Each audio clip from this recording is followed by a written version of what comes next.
rwose ukakamukumva ubuzima bubaye neza.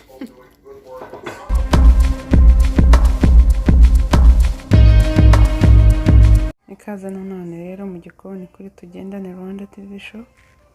Uyu munsi tugiye guteka ifi ya boil, ibi cyangwa se ifi idakaranze itarimo amavuta, ifi irimo ibirungo gusa. Ibi rero ni bimwe n'ibyo bikoresho turi bwifashishe: karoti, inyanya, pavuro, igitunguru, seleri, ariko tungurusumu, ariko ubaye ufite n'ibindi birungo ushaka kongeramo nabyo wabikoresha nta kibazo. Igikurikiyeho rero tugiye gutunganya ibyo birungo.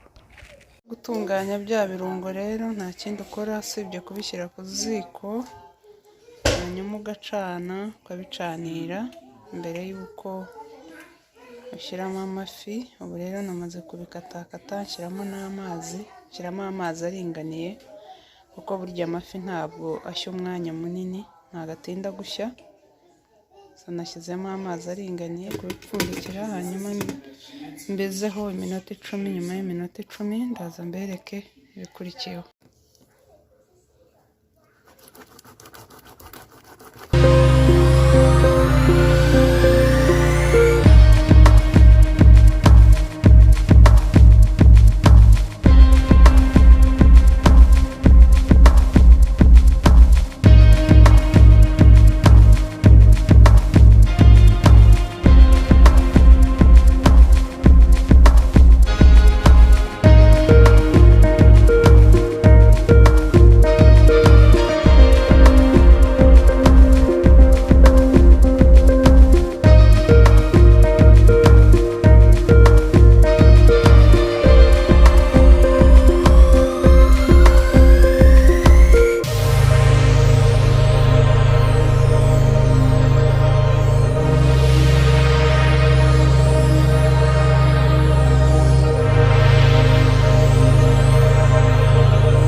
Rero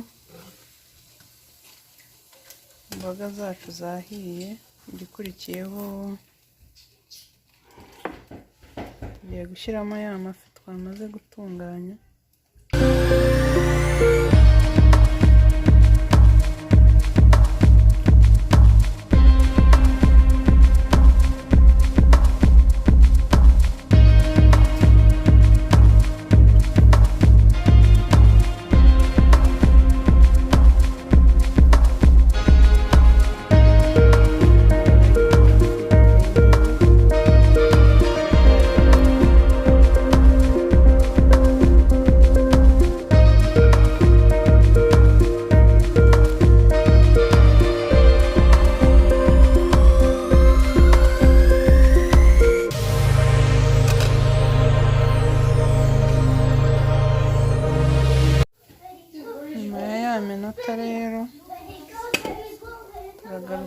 tugiye gushyiramo umunyu.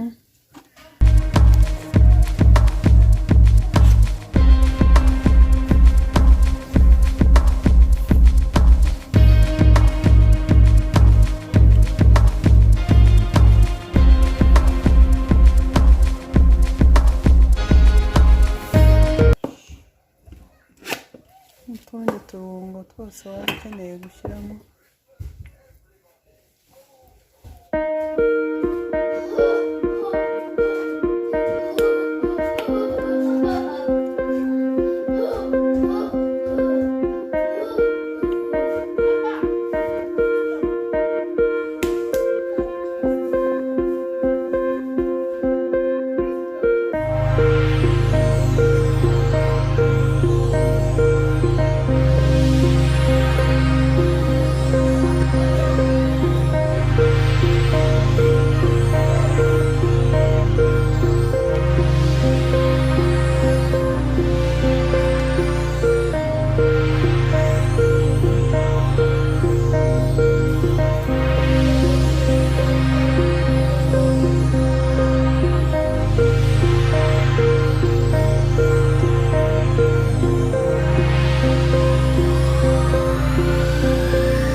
Nyuma ya minota rero ifi yacu yahiye. Ifi ntabwo igomba gushya cyane, uyitindijemo irashya igafatana, ariko murabona yuko yahiye. Igikurikiyeho ni ukuyarura.